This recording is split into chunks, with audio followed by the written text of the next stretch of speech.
Rénovons et bâtissons le Congo. C'est la structure que préside Gédéon Pépé, ce jeune Congolais épris, rempli d'amour pour sa nation, qui est aussi, lui, à son niveau, je dirais, les défenseurs de l'intégrité territoriale. Bonsoir, bienvenue à vous. Bonsoir, M. Gaëtan.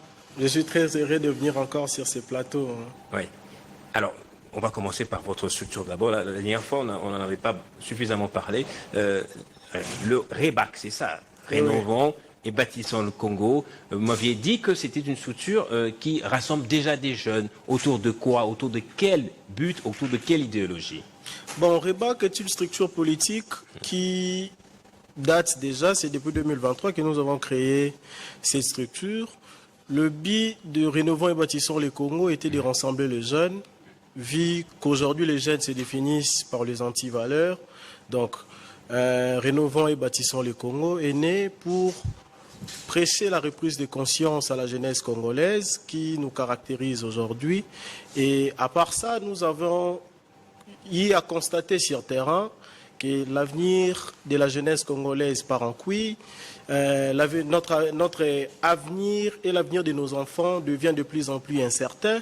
Notre pays est victime de menaces internes suite à sa richesse et on ne pouvait pas rester indifférent face à cette situation. Heureusement, il y a quelqu'un qui est désormais la bête noire des balkanisateurs, Félix Tshisekedi. J'en parlais tout à l'heure avec mes invités. Je crois qu'ils m'ont laissé leur livre, justement. Vous partagez ce point de vue? Bon, chacun est libre de mettre son opinion. Oui. Moi, en tant que jeune, ici... Témoin de l'histoire de son pays, vous raconterez cela à vos enfants dans 30, 40 ans. Que diriez-vous de Félix Tshisekedi? C'est vrai qu'il n'a pas encore fini son mandat, bien sûr. Il fait son temps. Oui. Et à la fin, nous allons juger le mandat. S'il est positif, soit négatif, oui. Là, ça sera après. Oui. Mais pour l'instant, s'il faut donner ma position, Rénovons et bâtissons le Congo est membre dans un rassemblement de la jeunesse, un rassemblement de la jeunesse dénommé Rassemblement de la nouvelle génération pour le Congo, qui est présidé par les camarades Jonathan Kalumba, dont je suis les porte-parole. Non. Le rassemblement, de la société civile indépendante, nous sommes ni de l'opposition, ni de la majorité. Donc, nous sommes vraiment indépendants. Donc, vous êtes mieux placé pour nous dire si Félix Tshisekedi est réellement l'unificateur de la République démocratique du Congo. Vous êtes mieux placé, objectivement. Mais, non. Le président arrive au pouvoir, oui. Il a trouvé les pays en bon état, en bonne due forme, comme l'a légué son prédécesseur. Et il est là, il se bat pour remettre les choses en marche. La sécurité pose problème aujourd'hui, mais petit à petit, avec les efforts qu'il fournit, on arrive à voir, on voit ce qui se passe sur terrain. Moi, je n'ai pas assez de commentaires à faire sur ça. Aujourd'hui, moi, les sujets sont plus basés sur la Constitution qui fait la toile. Oui. Les jeunes s'étaient rassemblés autour d'un autre jeune qui se nomme Ardoche Nsele, et ils ont déposé une pétition demandant le changement de la Constitution.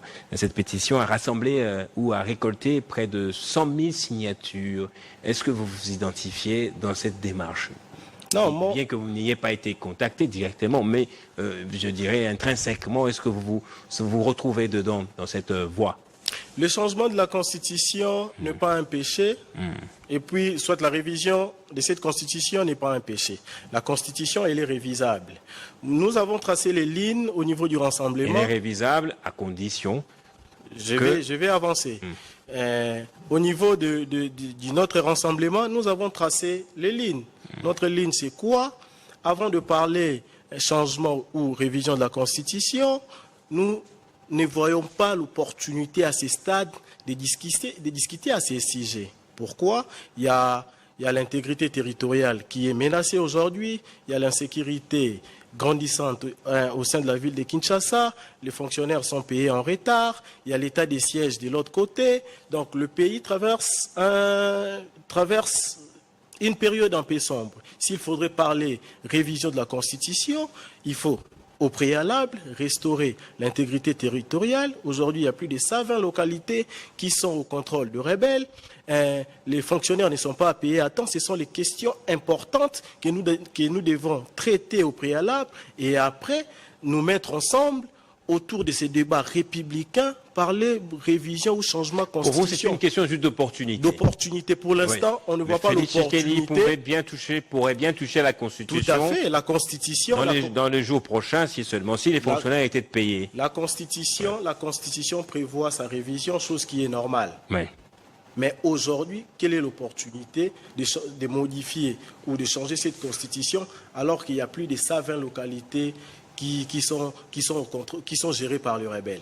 Il y a Goma et Bukavu, ce sont des grandes agglomérations qui sont gérées par les personnes mal intentionnées.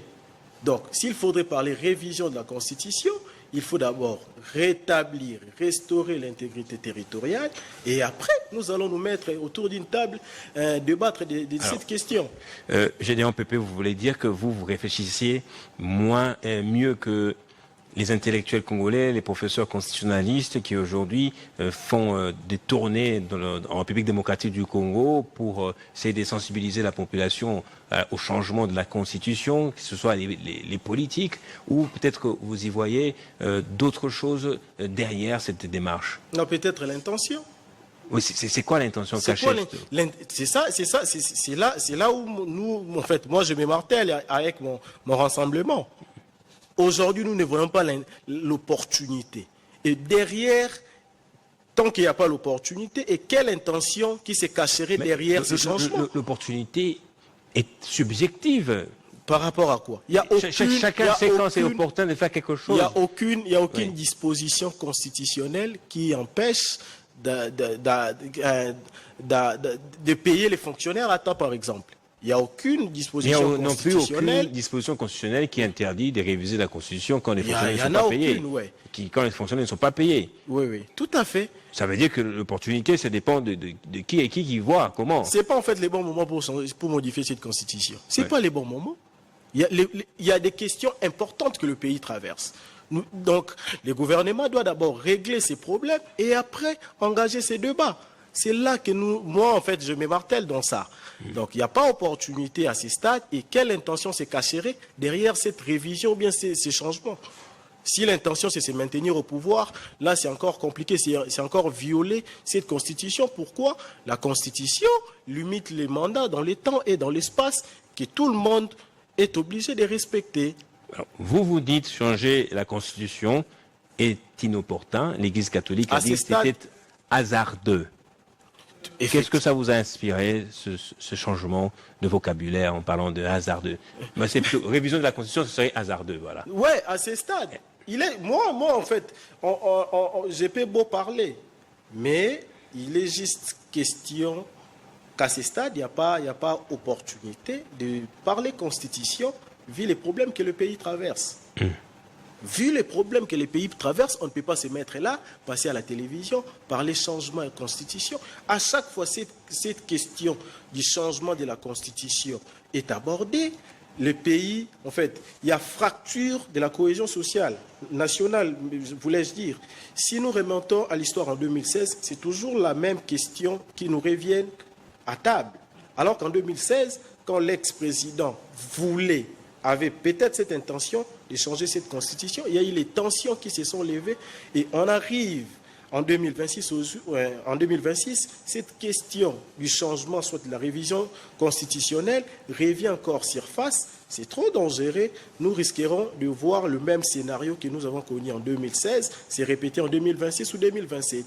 Actuellement, l'opportunité ou bien les priorités sont peut-être les dialogues, que les Congolais se mettent ensemble, se mettre autour d'une table, c'est dire des vérités en face, nous réconcilier. C'est ça la priorité à ces stades. On va évoquer avec vous l'actualité rapidement, notamment la sortie médiatique de Paul Kagame, mais une dernière question concernant le changement de la Constitution.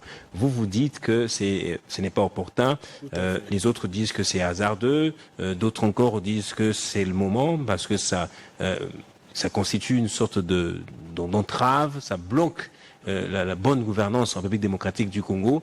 Qu'est-ce qu'on fait en démocratie quand il y a divergence, il y a manque de convergence comme ça? On va au référendum. Les référendums... Pourquoi n'appelez-vous pas à un référendum alors? Non, c'est pas pour trancher, pour couper court. Si aujourd'hui nous changeons cette constitution, quel sera l'essor de toutes les localités qui sont occupées par les rebelles? Nous devons mesurer les dangers. Les localités ne seront pas exclues de la République. Mais ils vont adhérer à cette constitution. Vous avez parlé du référendum. Ouais. Les gens qui sont de cette partie, quel serait leur sort? Ils vont participer à ces référendums. C'est ça un grand problème. En fait, on doit réfléchir pas par sentiment. Les Congo, c'est notre patrimoine commun. Et quand nous abordons des sujets sensibles, nous devons être patriotes. L'amour du Congo doit être au-delà de tout. Les Congo, c'est notre terre. Les Congo, c'est la mère patrie. Je vais laisser ces Congos à mes enfants, à mes petits-enfants. Mais après, quelle histoire que nos enfants vont retenir de nous si aujourd'hui nous n'arrivons pas à gérer, à construire ces pays? Parfois, j'attends que le président n'a pas un mandat, le président a une mission. Et ça, c'est quoi ça au juste? Nous sommes intellectuels. Le président a au préalable un mandat. Dans son mandat, nous avons maintenant la mission du chef de l'État. Pourquoi? Le chef de l'État est l'incarnation de l'État. C'est-à-dire, je suis politologue de formation. Oui. Donc, le chef de l'État incarne l'État. Dans la notion de l'État, nous avons des types de l'État par rapport à leurs domaines respectifs. On parle de l'État-providence et de l'État-gendarme. Et l'État-providence, c'est celle qui est liée à la sécurité sociale aujourd'hui. Ah oui, c'est l'État en France, c'est ça, l'État. Et après, Félix Tshisekedi, qui est justement de la mouvance social-démocratie, c'est justement dans cette logique-là aussi il est en train de mettre en place un État-providence ou providentiel. Alors, l'autre question d'actualité, pour avancer avec vous, Gédéon Pépé, quelle posture, quelle attitude un Congolais devrait-il avoir face au discours parfois incendiaire contre notre président Félix Tshisekedi que tient Paul Kagame, par exemple? Non, à ce stade, tous les Congolais devraient s'unir comme un seul homme, parler un seul langage. Le président mène ses efforts. Personne n'est ennemi du chef de l'État. Tous nous sommes Congolais, nous voyons les efforts qu'il a entrepris. C'est quelque chose que nous devons soutenir, nous devons applaudir. Mais si un Congolais tient des propos déshonorants à l'égard du chef de l'État, là, chacun a sa façon de voir les choses. Mais moi, avec mon éducation politique, je ne peux pas me mettre à la place publique, parler de n'importe quoi au nom du chef de l'État. Je ne pense pas. Moi, je reste à toutes les bonnes initiatives que le gouvernement en place mettra. Je soutiens toutes les bonnes initiatives allant au bonheur du Congo ou bien des Congolais. C'est là que moi je suis. Alors, dernière question, Paul Kagame dit au sujet de nos minerais que ça ne les dérange pas, que le Rwanda joue un rôle de hub régional, c'est-à-dire le lieu par lesquels peuvent transiter les minerais pour leur vente, acheminement à l'étranger, alors que la République démocratique du Congo n'en est pas un, nous ne sommes pas un vrai hub. Tous les minerais qui sont vendus ici ne sont pas pratiquement traçables et nous allons signer un accord minier avec le Rwanda, sachant qu'il a déjà une avance sur nous. Vous, qu'est-ce que vous en pensez? Qu'est-ce que ça vous inspire? Je responsabilise le gouvernement. Ouais. C'est le gouvernement est responsable de tous ces engagements. Ce gouvernement va passer, l'autre viendra. Mais quel problème peut-être ce gouvernement pourra laisser au gouvernement précédent? C'est ça le problème. Donc, cette situation, moi, je responsabilise le gouvernement. Le gouvernement a un sérieux problème. Votre regard par rapport au travail, Kaba, la ministre de la Justice et des veilles patriotiques, est-ce qu'elle est vraiment à la hauteur des enjeux, à la fois politiques et sécuritaires actuels? Le ministre de la Jeunesse ou de la Jeunesse? De la Jeunesse. Oui, j'avais dit quoi? Vous avez parlé de la justice. Jeunesse, excusez-moi, je voulais dire jeunesse. Bon, il fait son travail. il fait son travail. J'ai pas beaucoup à dire. J'ai pas d'accent à mettre et tout. Depuis qu'elle est là, moi, personnellement, je ne la sens pas sur terrain. Elle est un peu trop froide. Elle doit beaucoup travailler. Mais sinon, grosse force à elle, c'est les Congo qui gagnent en tout cas. Merci. Votre dernier mot avant de nous séparer. Bon, moi j'ai toujours invité la jeunesse congolaise à la prise de conscience. notre grand combat. J'invite la jeunesse à rejoindre les rassemblements de la nouvelle génération pour le Congo. J'invite la jeunesse congolaise à rejoindre Rénovons et Bâtissons le Congo, dont je suis le coordonnateur national. Je salue aussi mon coordonnateur Jonathan Kalumba, partout où il se trouve. Merci à vous, Gédéon Pépé, coordinateur ou coordonnateur de REBAC, structure qui veut dire Rénovons et Bâtissons le Congo. Merci à vous et très bonne soirée. Merci, M. Gaëtan. Merci à vous également pour votre attention que vous nous renouvelez chaque jour, chaque matin, en suivant à la fois notre matinale, le programme de midi, de la mi-journée, le journal, le programme de l'après-midi avec nos différentes émissions d'actualité, mais aussi le programme du soir comme Kinshasa Direct. Demain, ce sera samedi, aujourd'hui c'est vendredi saint. Bonne soirée de vendredi saint à toutes les chrétiennes et à tous les chrétiens catholiques particulièrement. Après-demain, ce sera la Pâque. Et d'avance déjà, je vous souhaite un bon dimanche de Pâques. On se retrouve demain samedi à 20h pour la grande édition du journal avec moi, après Club 50, la grande émission de débat que nous avons en RDC avec Jean-Marie Kassamba. Au revoir.